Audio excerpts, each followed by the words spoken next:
สบายดีเนาะวันนี้พบกับข้าพเจ้ามีนาพงษ์สายหัวหนุนนุ่นนั่นเองเนาะเลยข้าพเจ้าดาวพรหาวานหรือว่านุ่นนี้นั่นเองเลยเนาะพบกับเรา2 คนเป็นตัวแทนจาก5 ตัวนอนตะกินเนาะโดยกับท่านตัวนอนหนังสือเนาะโดยพบกับเราเพื่อจะมาแจกของรางวัลที่ของกิจกรรมของ5 ตัวนอนเนาะที่มีชื่อว่าตัวนอนเป็นทุกคุณแต่ว่าก่อนที่จะมาจับรางวัลนั้นเราขอแนะนำเกี่ยวกับของรางวัลที่จะแจกแล้วภายในอาทิตย์นี้เนาะซึ่งว่าอาทิตย์ก่อนเพิ่นได้แจกไปแล้วกระเป๋า2 หน่วยเนาะตอนนี้เราจะแจกเกี่ยวกับของ5 ตัวนอนตะกินนั่นก็คือใบรับประทานกระแลมฟรี2 ทางเนาะจัดเต็มของจัดเต็มบอกหลายคนอาจจะงงเป็นวันงงกันโดยที่เรา2 คนต้องมาอธิบายให้ท่านผู้ชมฟังโดยกระแลมจัดเต็มของเฮาแม่แล้วจะมีกระแลม8 รสชาตินั่นเองเนาะแล้วก็มีท็อปปิ้ง8 อย่างแล้วก็มีเพิ่มวิปปิ้งครีมไปแล้วก็มี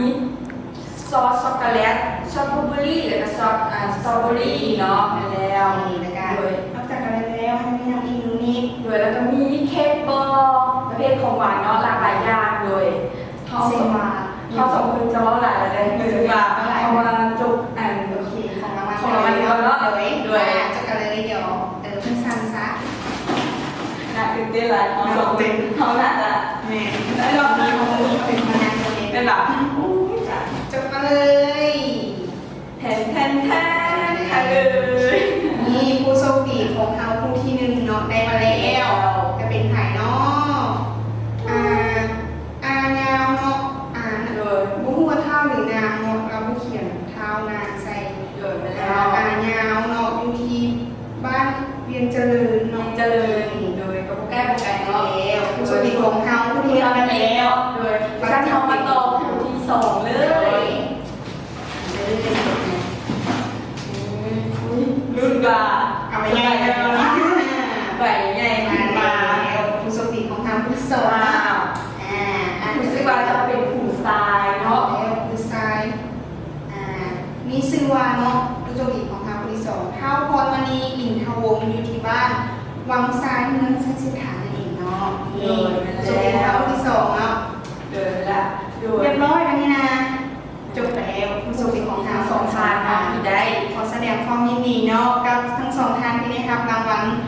บัตรประธานกระแลมฟรีจัดเต็มของว่าห้างแค่ตลอดตะกินเนาะนะคะจะให้อย่างนี้ติดต่อไปภายหลังเนาะภายหลังเขาจะติดต่อไป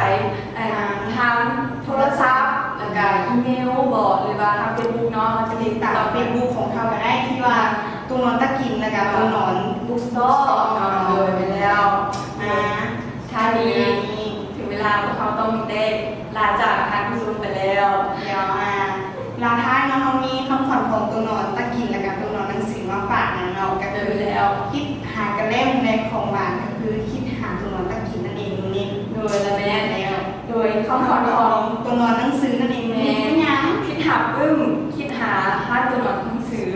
จุดเริ่มต้นของการอ่านแล้วคงเป็นบอโดยและสมัยเด็กเบาหลายเนาะในละโดยขอลาท่านผู้ชมไปก่อนพบกันใหม่ในโอกาสหน้าสบายดีบ๊ายบาย